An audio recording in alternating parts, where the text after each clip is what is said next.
瑞宝这里今天又给爷爷和姨母上手段了，让姨母钻进小亭子底下哄了好一会儿，才给瑞宝带出来。姐妹俩现在似乎是到了青春期了，小脾气一点就着，一有点不顺心就给爷爷们甩脸子。辉宝这里也不例外，宋三岁来到园区陪姐妹俩。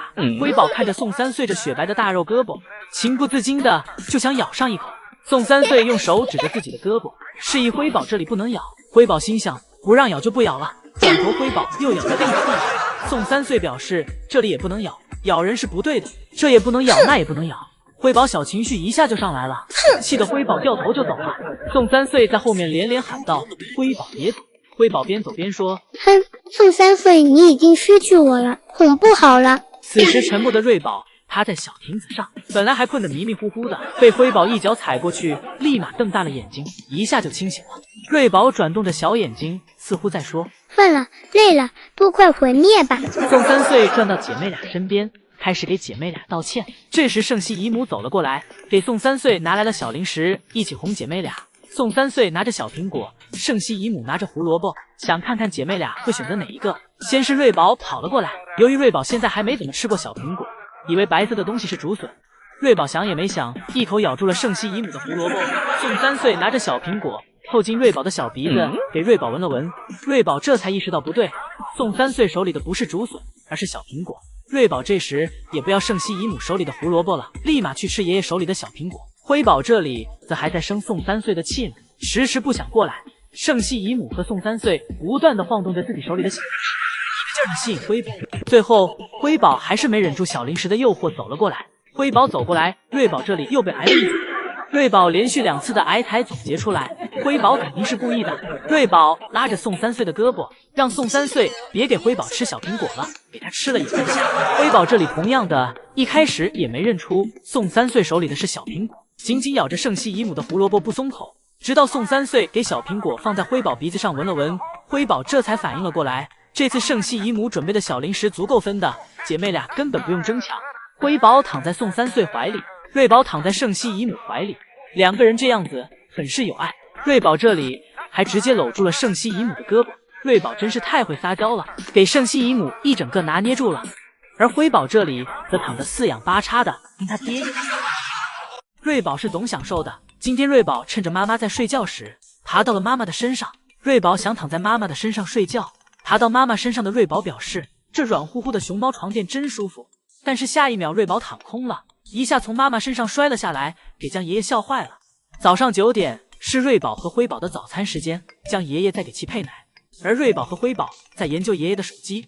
奶水配好后，爷爷给瑞宝和辉宝抱到奶盆前，然后抓着瑞宝和辉宝的屁股，表示吃奶要翘着屁股吃。瑞宝和辉宝在吃奶时，爷爷就在后面拖着他们的屁股，将爷爷要给其养成良好的吃饭行为。辉宝率先吃完，爷爷拿来纸巾给其擦嘴，瑞宝也紧跟其后，但瑞宝不太配合爷爷，不仅不想擦嘴，爷爷在拿走奶盆时，瑞宝还不放手，爷爷先将奶盆拿走放下。而此时辉宝和瑞宝粘在一起，和正在录像的姨姨打招呼。一会儿将爷爷回来给瑞宝和辉宝擦刚才吃奶时弄脏的身体。瑞宝一有能抱着爷爷的机会，就会抱着爷爷不松手，而辉宝趁爷爷摁着姐姐的功夫，趁机来踩姐姐2脚。在爷爷打扫房间时，瑞宝就会跟在爷爷屁股后面，就想一直黏着爷爷，妥妥一只粘人的跟屁虫。爷爷给瑞宝抱到辉宝身边，让姐妹俩先自己玩一会儿。中午12点时，爷爷来到房间，发现了这有爱的一幕，瑞宝和辉宝正依偎在一起，互相取暖睡觉。下午到了瑞宝和辉宝吃下午茶的时间，瑞宝率先来到妈妈身边吃起了奶，而辉宝看到后紧跟了上去，但是妈妈全被瑞宝霸占了，辉宝没了能下口的地方。辉宝转头向爷爷求助，爷爷表示辉宝要靠自己。辉宝懂了爷爷的意思，辉宝左脚踩着妈妈的脸，右脚使劲蹬，爬上了妈妈的身体。而这时爱宝忍不了了，爱宝坐起身，表示让奶爸快点给其带走，自己受够了。而一旁的辉宝感觉自己受到了妈妈的冷落，自己被无情抛弃了，躺在一旁一动不动。辉宝寻思了一会儿，来到了爷爷身边，跟爷爷告状。一会儿下午茶吃完，瑞宝的身体又湿透了，想必瑞宝此时身上肯定奶香奶香的。吃完奶后的瑞宝又拿起了爱宝吃剩的竹子，磨了一会牙，这小表情太可爱了。瑞宝听到妹妹过来的声音后，眼睛向后瞟去，眼看着妹妹打了自己一下，依依在排队的过程中，偷偷透过窗户看到宋爷爷正在接姐妹俩下班。宋爷爷先是跟双胞胎玩耍了一番，给双胞胎处理了2根竹子。宋爷爷把一会儿爱宝要吃的胡萝卜递给了瑞宝，硕大的胡萝卜让瑞宝受宠若惊。之后，宋爷爷又挑选了几根鲜嫩的竹子递给辉宝，让辉宝玩耍一会儿。这一家5口可让爷爷们操碎心了。宋爷爷给辉宝将竹子都掰成了合适的大小，方便辉宝拿来啃咬磨牙。辉宝抱着竹子坐起身，辉宝表示经过爷爷手的竹子格外香甜。而瑞宝此时面对着眼前的大胡萝卜，表示自己根本无从下手。一会儿，在室内休息完的爱宝重新出来营业。从远处看，爱宝的气质和福宝简直不要太像，如果母女俩肤色一样的话，通过背影根本无从分辨。爱宝出门后径直来到了小亭子上，给小亭子上的辉宝吓得一蹦一蹦的。爱宝走上小亭子，辉宝自觉地走到一边，给辉宝整的都提心吊胆的了。而瑞宝则一直在埋头啃咬着胡萝卜，看上去很是享受。而这边的辉宝感觉到妈妈没有要揍自己的意思后，也放松下来，转身拿着竹子啃咬着，已然有了宝家公主的气质。宝家族的每个成员都隐约透露着一种财阀的气场，这是其他大熊猫所没有的。而此时的瑞宝抱着胡萝卜啃咬的都有点忘我了。爱宝给辉宝的竹子解决完后，来到了饮水盆前喝水。等爱宝喝完水后，瑞宝手里的胡萝卜就会消失不见，被爱宝抢走。爱宝喝完水后，一步一步靠近瑞宝。爱宝从大老远就看到了金光闪闪的胡萝卜，爱宝走上前给瑞宝手里的胡萝卜拿了过来，然后开吃。而这时依依的观看时间刚好到了，等依依再次排队回来时，母女3个已经睡觉了。辉宝和爱宝在小亭子上，瑞宝则自己躺在滑梯上，画面安静且祥和。福宝走了，并带走了爷爷为其维护了3年的油菜花。自福宝走后，园区里的油菜花江爷爷就再也没有对其打理过。本来还在想是不是因为江爷爷始终没有走出福宝离开的伤痛，而今天看到江爷爷将园区枯萎的油菜花铲除了，种上了新植物。这个新植物看上去像是芋头苗。这时我才明白，江爷爷没有维护油菜花，并不只是江爷爷对福宝的离开感到悲痛，同时在江爷爷心中，福宝是连带韩国的油菜花一起带走了。只要油菜花不再出现在园区，那以后韩国宝家粉丝们看到油菜花时，只会想起福宝在油菜花丛中玩耍的身影，不会再出现其他大熊猫的影子。虽然福宝带走了油菜花，但现在瑞宝、辉宝带来了芋头，同样都是圈养大熊猫，但2个爷爷就是要将它们区分开，给它们彼此之间与之不一样的熊生。当然并不是指谁的条件好，谁的条件差，而是爷爷们想给每只熊都有独属于他们自己熊生的色彩。江爷爷的芋头苗如此，宋爷爷的小玩具亦是如此，每一个细节都体现着2个爷爷想在瑞宝和辉宝身上开启一个新的童年。同时也只有这样，江爷爷和宋爷爷才不会一直活在福宝的影子里。如果这样，反而会影响对瑞宝和辉宝的照顾。如果瑞宝和辉宝的生活和福宝之前一样，那瑞宝和辉宝也只会活在福宝姐姐的影子里。粉丝们在看瑞宝和辉宝玩耍时，也会不自觉地想起福宝的以前。而现在2个爷爷所做的，就是为了防止这种情况的出现，并且更希望瑞宝和辉宝给人们留下除福宝以外的另一种感觉和回忆。而江爷爷今天在园区种植芋头苗时，瑞宝和辉宝正在树上趴着睡觉，姐妹俩趴在同一棵小树，不同的树杈上，很是可爱。不过姐妹俩并没有发现自己的园区正在悄悄改变着。江爷爷将之前园区所有种植油菜花的地方全部换成了芋头苗。如果芋头苗能平安长大的话，今年瑞宝和辉宝就可以吃上长在自己园区的芋头了。瑞宝正在被爷爷无情的双手提着，通过员工通道走回家，这引得工位上的其他饲养员纷纷投来注视的目光。瑞宝一下变得害羞起来，没有了刚才的调皮，瑞宝假装自己是一个假熊，直到被爷爷放回房间，瑞宝这才变了回来。姐妹俩回到房间后，瑞宝爬到了小木床上睡觉，而辉宝则又练习起了攀爬。辉宝可以轻松上下于房间里的所有栅栏，而且动作很丝滑。就在辉宝因自己出众的本领得意忘形时，爱宝从辉宝身后走了过来，一巴掌拍在了辉宝的脸上，让辉宝老实一点。一会儿到了姐妹俩的吃饭时间，这时宋爷爷为姐妹俩拿来了奶盆。宋爷爷讲道，姐妹俩现在的乳牙已经长出来了，一会儿给姐妹俩喂完奶后，会给姐妹俩做检查。宋爷爷说完，去给姐妹俩喂奶。瑞宝听到开饭的声音，立马醒了过来，好像爷爷开始干饭。而辉宝这里也开始往下爬，辉宝边爬边对爷爷说，让姐姐给自己留一点，别让姐姐吃自己的。辉宝动作不快，但是很稳。辉宝从栅栏上下来后，爷爷把给辉宝留好的盆盆奶递给辉宝，辉宝开始了大快朵颐。姐妹俩吃完饭，饲养员们开始讨论为姐妹俩检查牙齿的事情。除了2个爷爷以外，还有3位爱宝乐园的医生。将爷爷抱着辉宝，让其先给医生姨姨表示问好，然后将爷爷固定住怀里的辉宝。医生姨姨开始为辉宝测听心跳，身体没问题后，爷爷掰开辉宝的嘴巴，让姨姨检查辉宝的口腔问题。一系列检查结束后，爷爷将姐妹俩放好，辉宝扭动着身子，好像在跟医生饲养员们说谢谢。饲养员姨姨检查完讲道，辉宝的牙齿比瑞宝的牙齿发育的要快，不过这都是正常现象。或许是因为辉宝小时候比瑞宝能吃，所以在体格方面要比姐姐发育的更快一些。江爷爷今天来到爱宝房间，遇到了正在模仿蜘蛛侠的辉宝和正在啃脚丫的瑞宝。这姐妹俩真是遗传了他们爸爸的搞笑基因，全身上下都是活儿。江爷爷稍微离开一会儿，再回来时，姐妹俩又抱起一个竹子啃了起来。瑞宝躺在地上四仰八叉的，这姐妹俩这吃竹子的样子真是玩出花来了。而辉宝这里则延续着福宝姐姐吃竹子的方式，用脚辅助自己扶着竹子。而且回到家后的辉宝就比较调皮了，辉宝拿起竹子转身就往姐姐脸上坐。不知辉宝是不是觉得姐姐头比较软乎，而瑞宝则表示受不了，给自己从妹妹屁股下面挣脱了出来。没一会儿，将爷爷拿来姐妹俩的盆盆奶，开始喂食姐妹俩。将爷爷刚进门，姐妹俩就来到爷爷身边，抱住了爷爷的大腿。不过现在姐妹俩吃饭倒是越来越顺利了。爷爷给率先吃完奶的瑞宝擦嘴，瑞宝在爷爷怀里撒着娇，抱着爷爷让其再陪自己玩一会儿。两只粘人熊，一熊抱着一只腿，简单的几步路让将爷爷走得气喘吁吁的。将爷爷表示自己先给奶盆放下，再回来陪姐妹俩玩。瑞宝这才松开手，想必将爷爷自己照顾亲生女儿时都没有这么用心吧。不过姐妹俩倒是不爱凑在一起争宠，总是一前一后，一熊一半，每次都这般合理。第二天早上，爷爷来到园区陪姐妹俩营业，姐妹俩刚出门便打了起来。爷爷对瑞宝说，这样坐在独木桥上很危险，被妹妹一推你就能掉下去。瑞宝似乎听懂了爷爷的话，赶紧从独木桥上离开。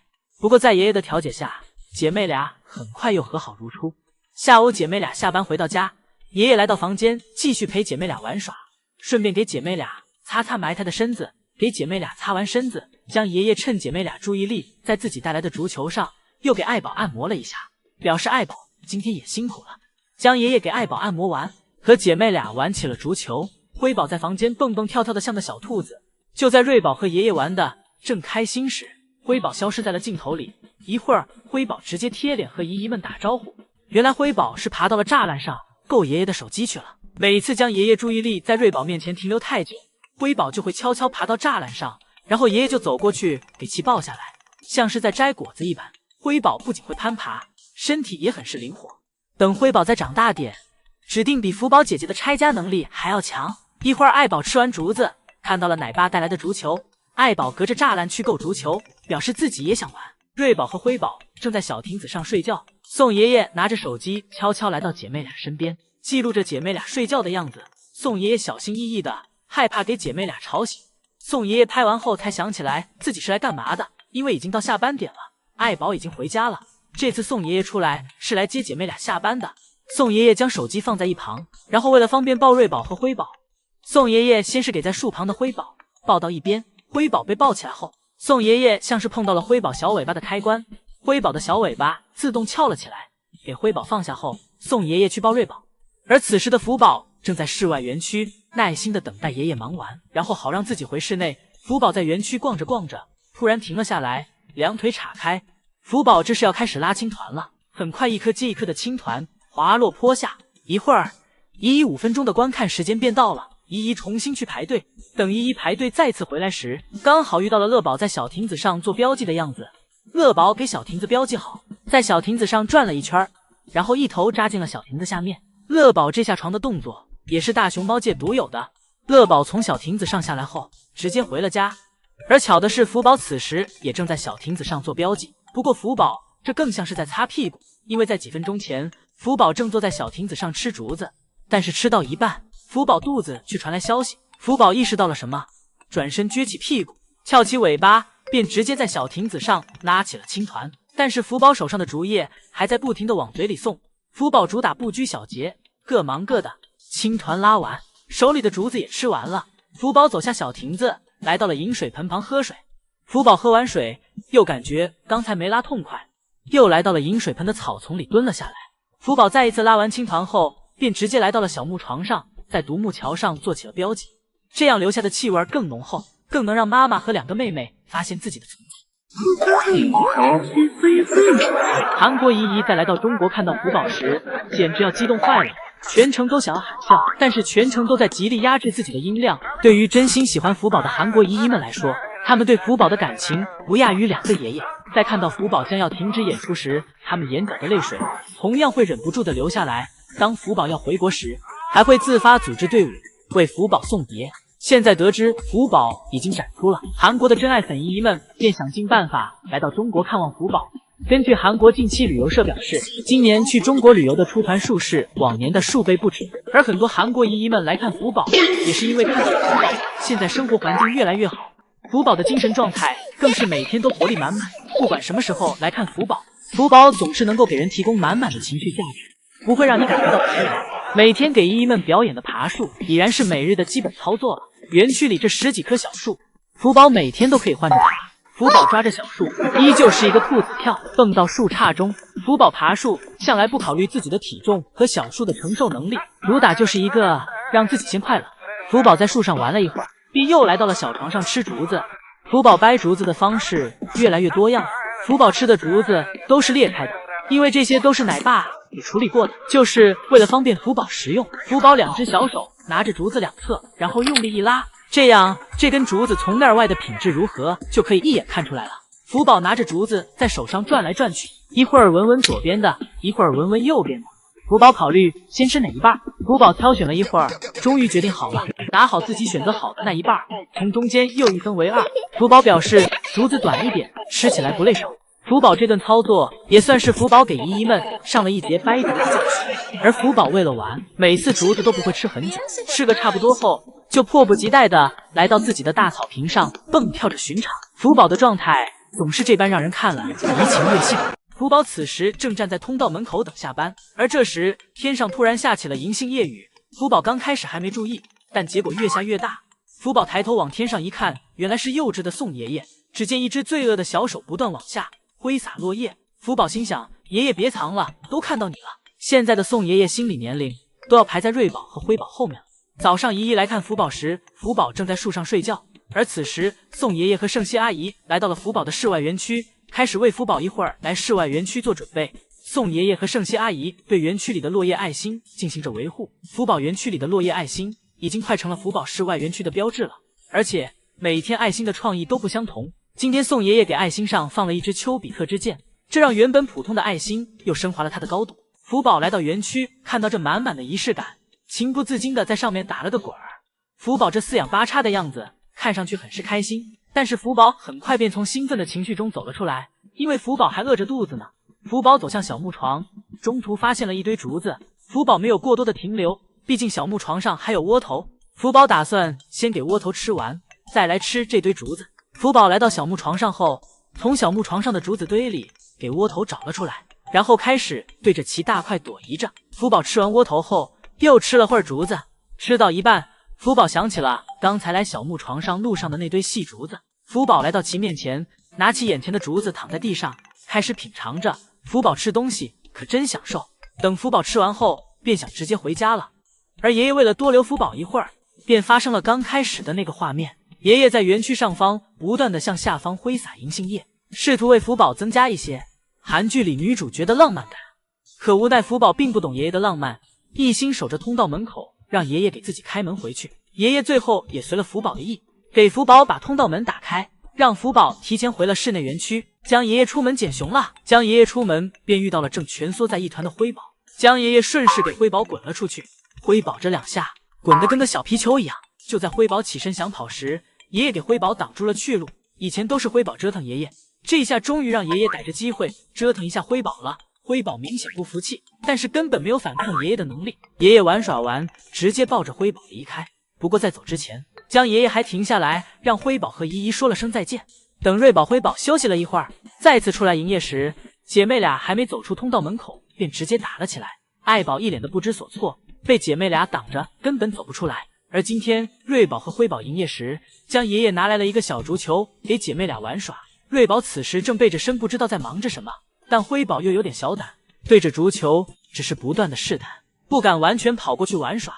江爷爷感觉是因为自己在园区，所以辉宝才害怕，于是江爷爷离开，让辉宝放开玩。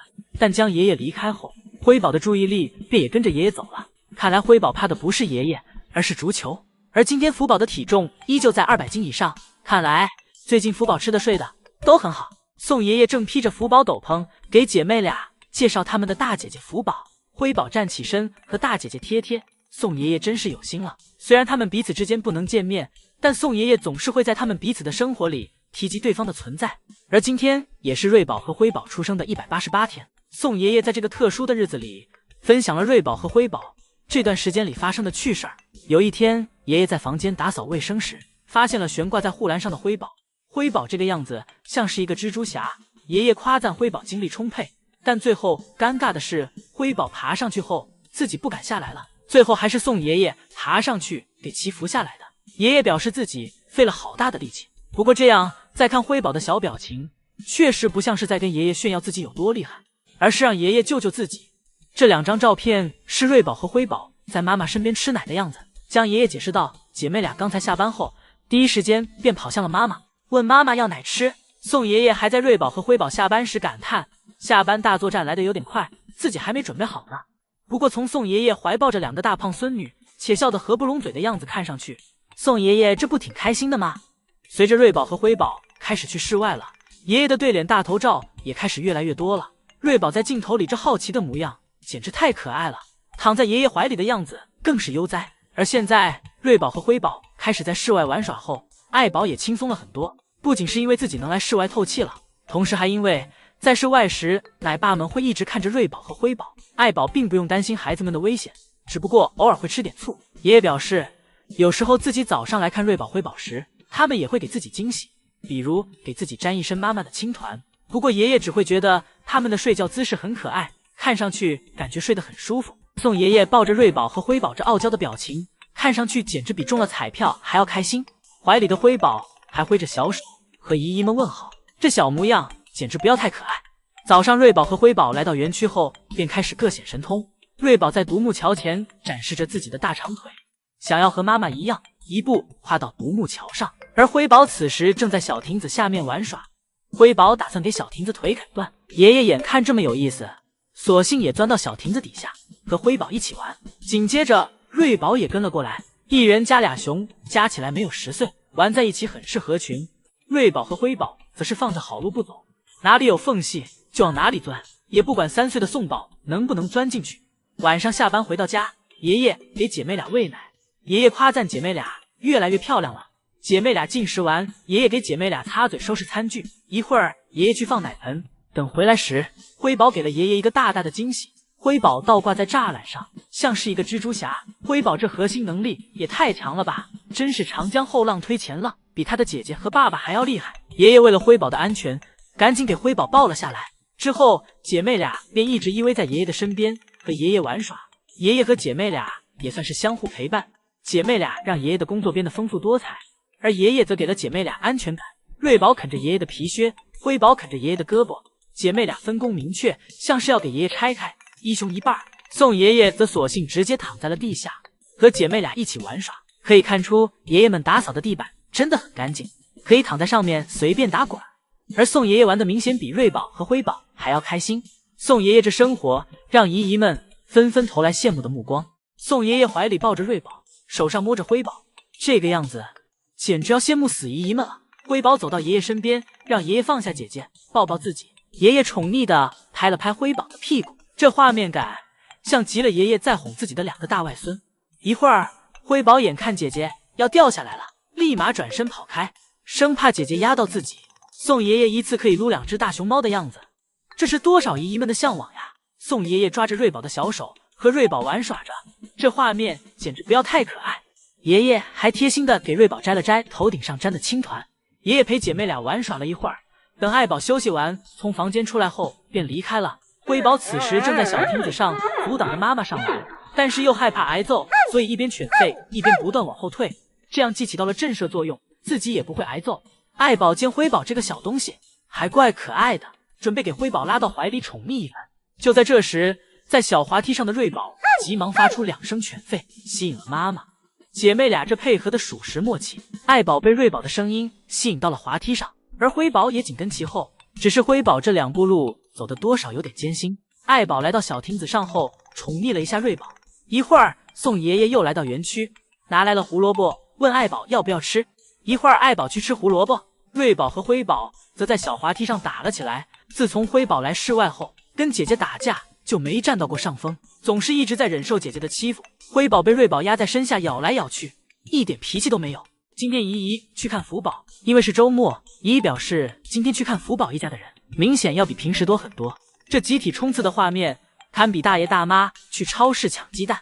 不过今天姨姨跑慢了，没有赶上第一批观看，姨姨现在只能在绳子以外的区域观看。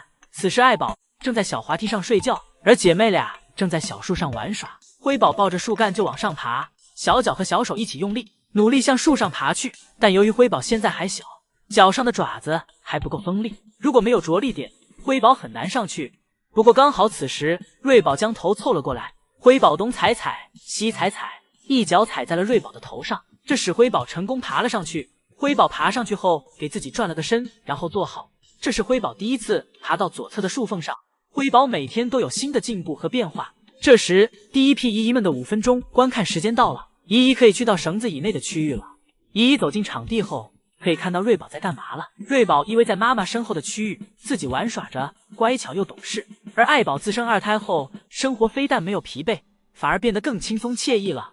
只要自己眼里没有活儿，在哪儿都能享受生活。姐妹俩自顾自地玩着。辉宝在小树上玩耍了一会儿，感觉到有一点无聊，于是便从树上爬了下来。辉宝凑到姐姐身边，看姐姐在干嘛。而隔壁的乐宝依旧是一副享受熊生的姿态。而此时的福宝还没有出门营业，室外园区空空如也，一只熊也没有，爷爷们也没有来放竹子。看样子福宝应该是要下午才会出来了。瑞宝赶在妹妹上来之前，先在小树上做了个标记，紧接着辉宝就爬了上来。辉宝爬上来后，立马就往小树上爬。辉宝的胆子现在越来越大了，之前都是在第一个小树缝里，现在都敢和妈妈姐姐一样去啃上面的塑料保护壳了。瑞宝表示，妹妹能不能不要这么激进，你这样会显得我很呆。瑞宝折腾了半天才爬上去的小树，辉宝已经开始给姨姨们整活了。瑞宝一直被妹妹坐在头顶，些许有点不舒服，于是给妹妹把树让开了。姨姨第2次排队回来时，爱宝已经回房间了。此时园区只有姐妹俩在玩耍。瑞宝这时在小木床上睡起了大觉，而辉宝此时正通过独木桥往小木床爬去。调皮的辉宝怎么会让姐姐睡得这么安稳？辉宝迈着自己灵活的小步伐来到了小木床上，紧接着爬到姐姐身边，一个熊猫压顶给姐姐压到了身下，然后咬着姐姐的尾巴就是一顿摇晃。此时瑞宝仍是一声不吭，假装自己还在熟睡中，想着只要自己不动，一会儿妹妹就走了，如果自己动了更没法睡了。正如瑞宝猜想，辉宝看到姐姐这都没醒，感觉没有意思，于是便去到了一旁的小树上玩耍。这时宋爷爷走了进来，宋爷爷来接姐妹俩回家了。宋爷爷先给小树上结的熊猫摘了下来，给其带回家。辉宝被爷爷抱在怀里，摆出一副不想回家的样子，想让爷爷放自己下来，让自己再玩一会儿。而此时的瑞宝也睡醒了，坐等爷爷回来接自己。很快宋爷爷给辉宝放下后，便再次赶了回来，然后给瑞宝转了个身。先是和乖巧的瑞宝玩耍了一会儿，姨姨来到室外园区。此时的福宝也出门营业了，福宝正试图从小亮台上下来，显然室外园区远没有室内园区暖和。宋爷爷来给乐宝放置竹子时都穿上了棉服。等姨姨第3次排队回来时，福宝回到了室内园区，此时正在小亭子上乖乖的吃竹子，给姨姨们表演着沉浸式吃播。姨姨们期盼已久的瑞宝和辉宝出外场的样子来了。这天瑞宝和辉宝早上起床时发现妈妈不见了，于是姐妹俩便开始在房间四处寻找妈妈。瑞宝和辉宝通过妈妈的气味找寻到了通往室外的通道门口前。瑞宝和辉宝很聪明，因为此时爱宝真的在室外，此时正在室外吃竹子。爱宝在吃竹子时，似乎是听到了瑞宝和辉宝在门里嘤嘤嘤的声音。爱宝走到门口，叮嘱着瑞宝和辉宝，让其自己乖乖在房间，表示妈妈在外面玩一会儿就回去。一会儿爱宝在室外玩够了，回到家。爱宝离开没一会儿再回来时，瑞宝和辉宝就对妈妈很是想念了，一直跟在妈妈身后。很快时间来到了12月31日，瑞宝和辉宝似乎知道爷爷今天将带自己去室外玩耍。姐妹俩表现得异常激动，就像是人类小孩要跟着妈妈去郊游一样。爱宝则蹲在门口，回头看向奶爸，似乎是在问奶爸：真的要带他们出去吗？奶爸会后悔的。江爷爷似乎没懂爱宝的意思，很快就给通道门打开了。爱宝率先走出门，瑞宝和辉宝则在门口仔细闻来闻去，确认这个地方是否安全。爱宝看到奶爸在，自己便直接去玩耍享受了，而瑞宝和辉宝则一直在门口徘徊，不敢走远了。爱宝则早就给俩孩子抛到脑后了。爱宝去到小亭子上吃起了胡萝卜，而瑞宝和辉宝在门口磨叽了半小时，都没有离开门口10米。不过很快，瑞宝便给爷爷带来了惊喜。瑞宝通过门口的石头爬到了坡上，而辉宝看到姐姐爬了上去，自己也紧跟其后，这是姐妹俩的一个突破。没一会儿，瑞宝便消失在了园区的草丛中，而辉宝则是没有安全感，独自回了家。没想到平时最能作妖的辉宝，到了外面居然变成了胆小鬼。第二天，也就是今天上午，爷爷第2次让瑞宝和辉宝来室外。今天辉宝为了找回昨天丢失的颜面，率先出门，证实自己不是胆小鬼。很快，瑞宝也紧跟其后走了出来。第2次出来的瑞宝和辉宝明显和昨天不一样，辉宝甚至敢在园区四处走动了，好奇地找寻着园区的各个角落。瑞宝和辉宝跟在爱宝屁股后面的样子，简直不要太可爱。俩姐妹跟着妈妈走来走去。瑞宝在妈妈吃竹子时开始练习爬树了，但坚持没一会儿就从树上掉下来了。毕竟是第1次，爷爷表示瑞宝做到这样已经很棒了。瑞宝自己在小木床旁不断的尝试，最后爬到了小滑梯上。爱宝可没有帮忙哦，这都是瑞宝自己努力的结果。爷爷夸赞瑞宝干得很棒。而在瑞宝和辉宝在外玩耍时，福宝此时则正在房间里安心的吃着竹子。福宝心想，终于可以不用天天营业了。